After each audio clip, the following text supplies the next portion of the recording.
नमस्कार दोस्तों, स्वागत है आपका साक्षी की आवाज़ चैनल में। तो दोस्तों, आज की कहानी है घर आए सास ससुर को बहू ने औकात दिखानी चाहिए। तो गाड़ियों से उतरते तोहफों की थाल देखकर बहू रानी और वहाँ उपस्थित सभी लोगों की आंखें फटी की फटी रह गईं। रामचरण जी अपने बेटे दीपेश से बहुत प्यार करते थे और दीपेश भी अपने माँ बाप का बहुत लाडला था। वह भी उन्हें उतना ही प्यार करता था। दीपेश के माँ बाप की कोई और औलाद नहीं थी, इसीलिए वे उसे जान से भी ज़्यादा प्यार करते थे और सर आँखों पर बिठाकर रखते थे। दीपेश ने अपने माँ बाप को जब शुरू में कहा था कि मुझे शहर जाकर पढ़ाई करनी है, तब रामचरण जी और उनकी पत्नी अलकनंदा देवी का तो जैसे कलेजा मुंह को ही आ गया था। लेकिन रामचरण जी ने अपनी पत्नी को समझाया कि अभी वह शहर नहीं जा रहा है, अभी तो वह 12वीं कक्षा में ही आने वाला है और जब तक उसकी 12वीं पूरी नहीं हो जाती तब तक तो वह कहीं जाएगा ही नहीं। इसीलिए तुम परेशान मत हो, अभी बहुत समय है। पहले उसकी 12वीं हो जाने दो, उसके बाद देखेंगे कि क्या करना है क्या नहीं। परेशान हो जाती थीं उसके बारे में वे जब भी सोचती थीं। बेटे ने 12वीं के पहले ही निश्चित कर दिया था कि वह शहर जाकर पढ़ाई करेगा, यानी कि अपने गांव से दूर स्थित किसी बड़े शहर में जाकर पढ़ेगा। जब उसकी 12वीं की परीक्षाएं हो गईं और वह 12वीं में अच्छे नंबरों से पास हुआ, तो उसने अपने माँ बाप से अपने एडमिशन की बात की। अलकनंदा जी अपने बेटे के प्यार में पड़कर उसे कहीं भी जाने से रोक रही थीं, लेकिन वहीं रामचरण जी ने खुद ही बात को समझते हुए अपनी पत्नी को भी समझाया कि जब बच्चे बड़े होते हैं तो वह अपना भविष्य बनाने के लिए घर से बाहर निकलते ही हैं।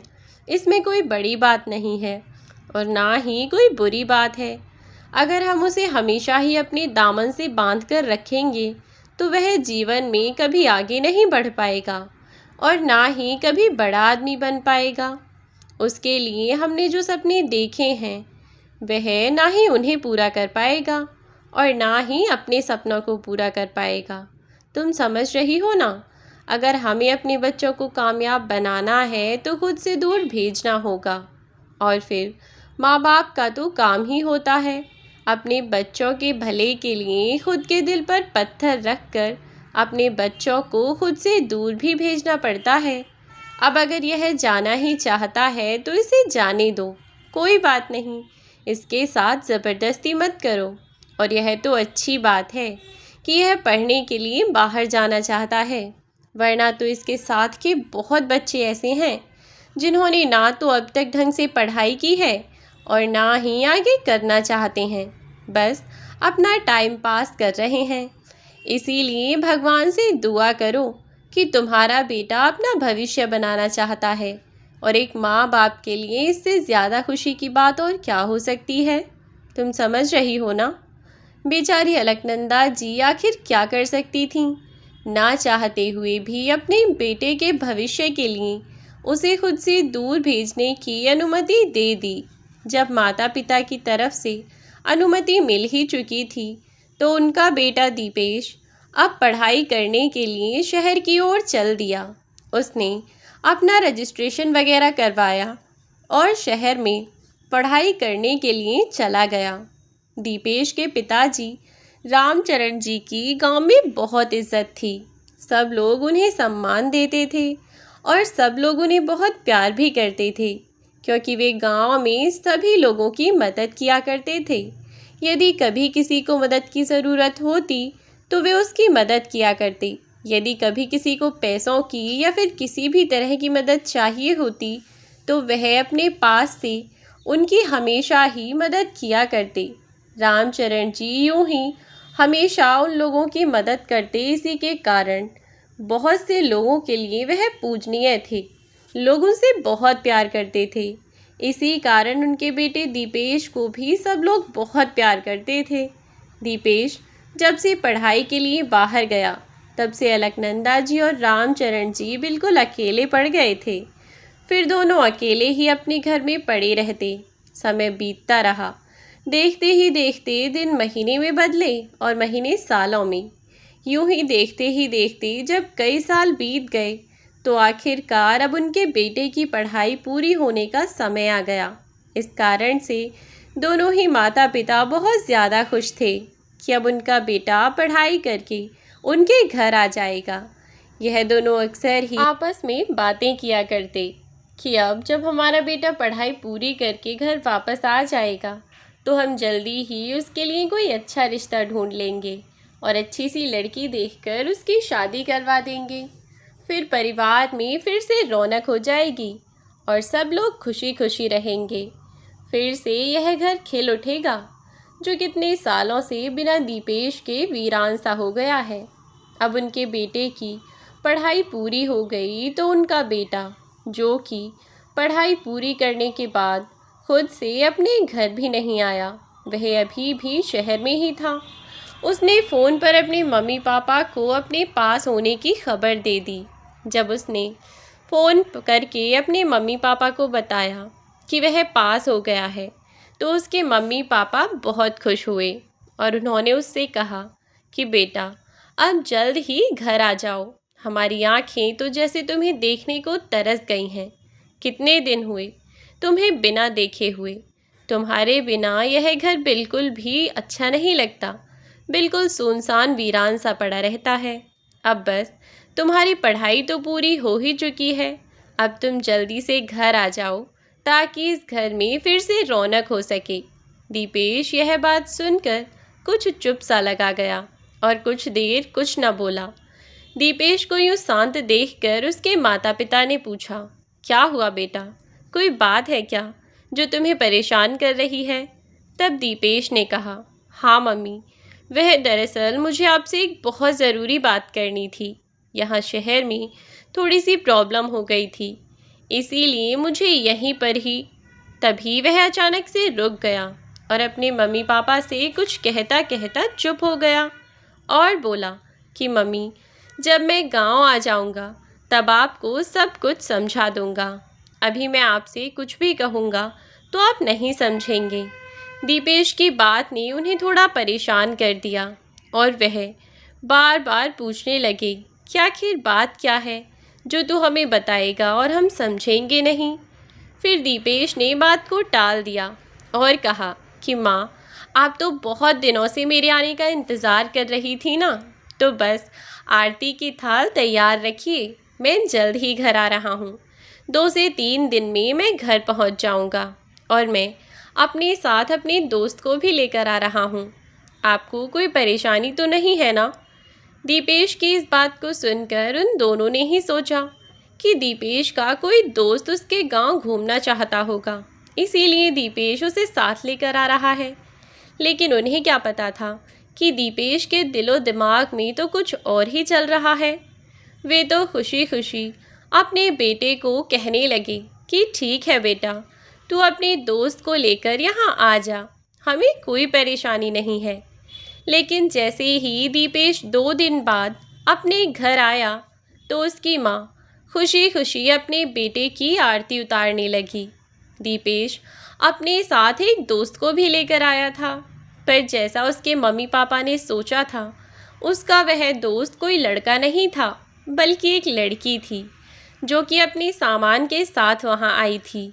उस लड़की को देख वह पहले तो थोड़े से चौंके, लेकिन फिर उन्होंने सोचा कि जब बच्चे शहर में पढ़ते हैं तो लड़के हों या लड़कियां, जब सब साथ में पढ़ते हैं तो एक दूसरे से जानकारी भी हो ही जाती है और फिर एक दूसरे से बातचीत करने पर ही दोस्ती होती है। ऐसे में जब साथ पढ़ेंगे तो दोस्ती होना कोई बड़ी बात नहीं है। यह सोचकर इस बात को उन लोगों ने नज़रअंदाज किया। गांव के बाकी सभी लोग भी बहुत खुश थे जो दीपेश को अच्छी तरह से बचपन से ही जानते थे। वह लोग भी दीपेश के आने पर बहुत खुश हुए। अब दीपेश जब अपने उस दोस्त के साथ घर के अंदर चला गया तो खाना खाते वक्त दीपेश ने अपने माँ बाप को कहा कि मैं आपको एक सच बताना चाहता हूँ। आप इस लड़की को सिर्फ मेरी दोस्त समझ रहे हैं, पर यह लड़की सिर्फ मेरी दोस्त नहीं है, बल्कि उससे कई गुना ज़्यादा है। दीपेश की यह बात उसके माँ बाप अलकनंदा जी और रामचरण जी को कुछ समझ नहीं आई, या फिर समझकर भी वह इस बात से नासमझ बनना चाहते थे। उन्होंने घृणा भरी नज़रों से अपने बेटे की ओर देखते हुए पूछा, मतलब कहना क्या चाहते हो बेटा? साफ साफ कहो, हमें कुछ समझ नहीं आया कि तुम क्या कहना चाहते हो। तब दीपेश ने अपने मम्मी पापा को बताया कि दरअसल मम्मी पापा, मैं और दीप्ति दोनों कॉलेज में एक साथ पढ़ते हैं और तभी से हम दोनों एक दूसरे को जानते हैं। फर्स्ट ईयर में जब मेरा एडमिशन हुआ था, तब से मैं दीप्ति को जानता हूँ और उसके बाद से हम दोनों एक साथ ही एक कॉलेज में पढ़े हैं। हम दोनों एक दूसरे को पसंद करने लगे। फिर एक दिन मैं कॉलेज के बाद दीप्ति से मिलने के लिए हॉस्टल में गया था, लेकिन मुझे वहाँ की वार्डन ने देख लिया, तो वह लोग पुलिस को बुलाने लगे। तब मजबूरी में मैंने और दीप्ति ने झूठ बोल दिया कि हम दोनों कोर्ट मैरिज कर चुके हैं, हमारी शादी हो चुकी है और इसीलिए मैं इससे मिलने आया था।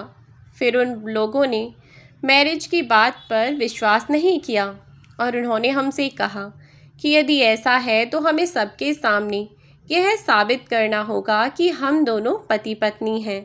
तभी मजबूरी में मुझे दीप्ति की मांग भरनी पड़ी थी। उसके बाद हम दोनों ने शादी कर ली, एक मंदिर में जाकर। जब दीपेश ने अपने माता पिता को अपनी और दीप्ति की सच्चाई बताई, तो कुछ पल के लिए तो रामचरण जी सदमे में ही चले गए। उन दोनों के मुंह से एक शब्द भी ना निकला और बुद्ध बनकर अपने बेटे की ओर देखने लगे। और कुछ देर जब वैसे ही बैठे रहे, तो अलकनंदा जी ने रामचरण जी के कंधे पर हाथ रखा, जिससे उनका ध्यान टूटा और जैसे एकदम से सपने से बाहर आए। खुद को संभालते हुए उन्होंने अलकनंदा जी की ओर देखते हुए इशारों से ही उनसे पूछा कि क्या उन्होंने जो सुना वह सब सच था। आखिरकार वह बोल पड़ी कि बेटा, यह तू कैसा मजाक कर रहा है? हमारी कोई उम्र है यह सब मजाक करने की?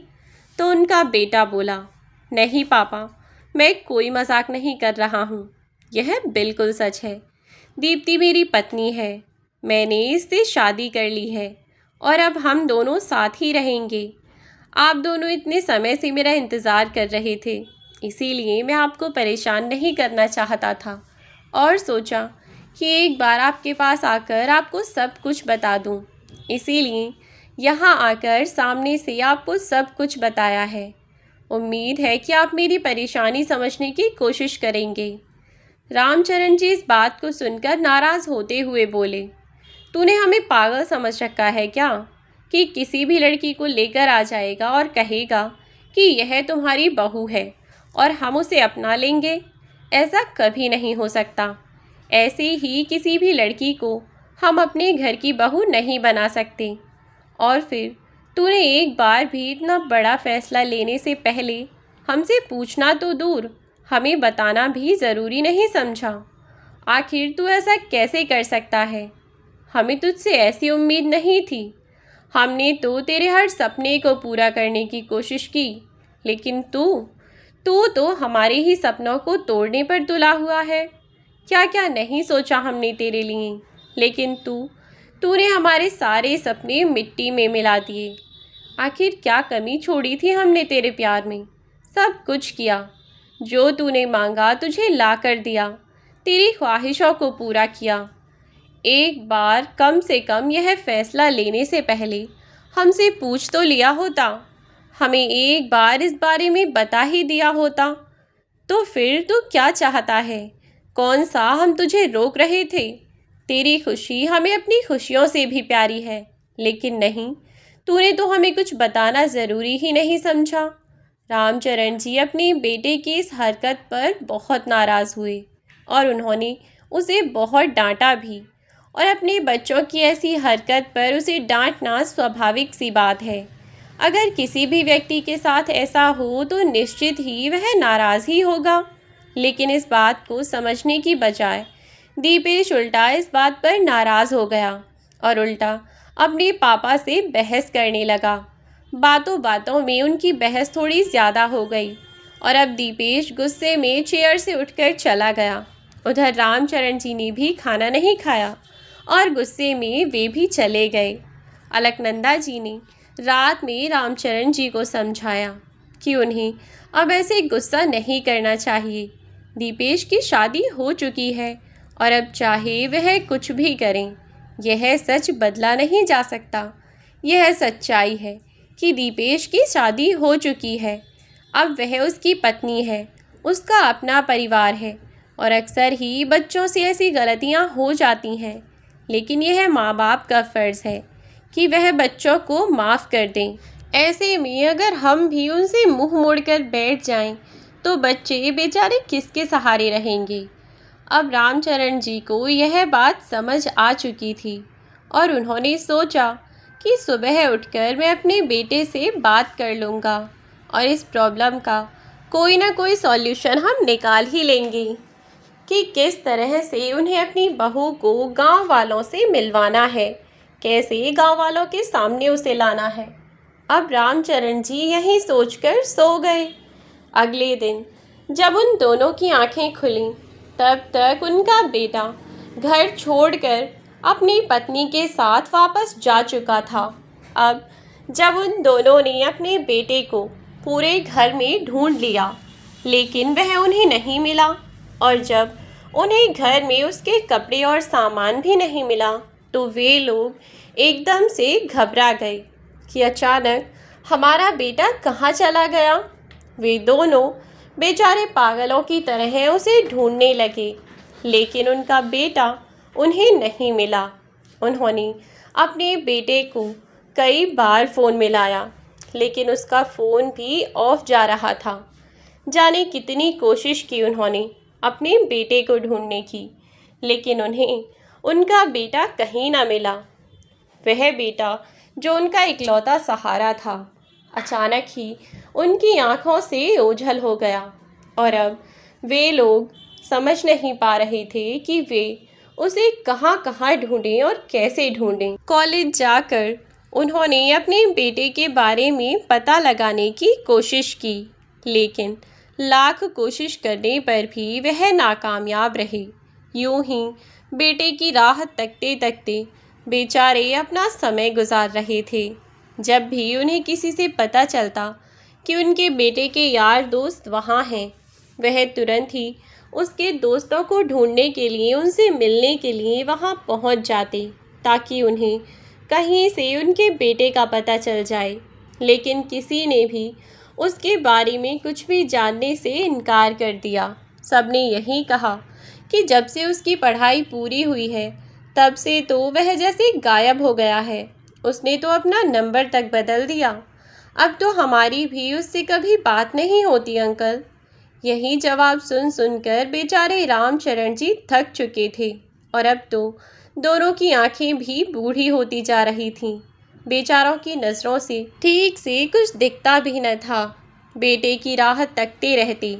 एक दिन उनके एक जानकार उनसे मिलने के लिए उनके घर आए हुए थे, साथ ही उनका बेटा भी था। बात बातों में उन्होंने अपने उन जानकार से बात की, अपने बेटे के बारे में बताया और बताया कि किस तरह उनका बेटा गायब हो गया है। जब भी अपने दोस्त को वह यह सब बता रहे थे, तो उनके बेटे ने भी उनकी बातें सुन लीं और उनकी बात सुनकर उनके बेटे ने कहा कि अंकल, आखिर आपका बेटा दिखता कैसा है? आप मुझे उसकी फ़ोटो दीजिए, हो सकता है मैं आपकी कोई मदद कर सकूं। तब रामचरण जी अपने बेटे की फ़ोटो उस लड़के को दिखाते हुए कहने लगे कि बेटा, फ़ोटो तो तुम देख लो, लेकिन इससे कोई फ़र्क नहीं पड़ेगा, क्योंकि मुझे तो यह भी नहीं पता कि मेरा बेटा कहाँ है, किसी गांव में है या किसी शहर में है, तो मैं उसे कहाँ ढूंढूं। इतना कहते कहते रामचरण जी ने अपने फ़ोन में फ़ोटो निकालकर उस लड़के के आगे कर दी, तो वह लड़का फ़ोटो देखते ही चौंक गया और बोला, अरे अंकल, यह लड़का तो इस शहर में ही है जिस शहर में मैं अपनी पढ़ाई कर रहा हूँ। मैंने अपने कॉलेज जाते वक्त इसे कई बार एक कंपनी के बाहर खड़े हुए देखा है। यह शायद वहाँ काम करता है और जानता भी हूँ मैं इसे, इसीलिए क्योंकि एक बार मैं जब अपने कॉलेज जाते वक्त बहुत जल्दबाजी में था और शायद यह कुछ सामान लेकर सामने से आ रहा था और मेरी गलती से इससे टक्कर हो गई और इसका सारा सामान नीचे गिर गया। लेकिन मैंने इससे माफ़ी मांगकर बात को वहीं ख़त्म कर दिया। तब से आते जाते वक्त मैंने इसे कई बार देखा है। उस लड़के के मुंह से यह बात सुनकर रामचरण जी के मुंह पर खुशी के भाव साफ दिखाई दे रहे थे। वह खुश होते हुए बोले, क्या सच में बेटा, तुम जो कह रहे हो वह सच है क्या? क्या सच में तुम मेरे बेटे से मिले हो? तब वह लड़का बोला, हाँ अंकल, फ़ोटो देखकर तो ऐसा ही लग रहा है कि यह वही लड़का है। बाकी मैं ज़्यादा अच्छे से नहीं जानता, ना ही कभी कोई बातचीत हुई है। लेकिन जब आपने इतनी जगह अपने बेटे को ढूंढा है तो एक बार मेरे कहने से आप वहाँ जाकर देख लीजिए। क्या पता आपका बेटा कैसा है और जिसे मैंने देखा है क्या वही आपका बेटा है और कोई और तो नहीं है। उस लड़के की बात रामचरण जी को समझ आ चुकी थी। उसके बाद क्या हुआ आगे की कहानी जानने के लिए आप हमारे चैनल से जुड़े रहें। यह है कहानी का पहला भाग। कहानी का दूसरा भाग आपको मिलेगा इसी चैनल पर ठीक इसी समय पर। आज के लिए इतना ही, मिलती हूँ दूसरे भाग के साथ। तब तक के लिए बाय बाय।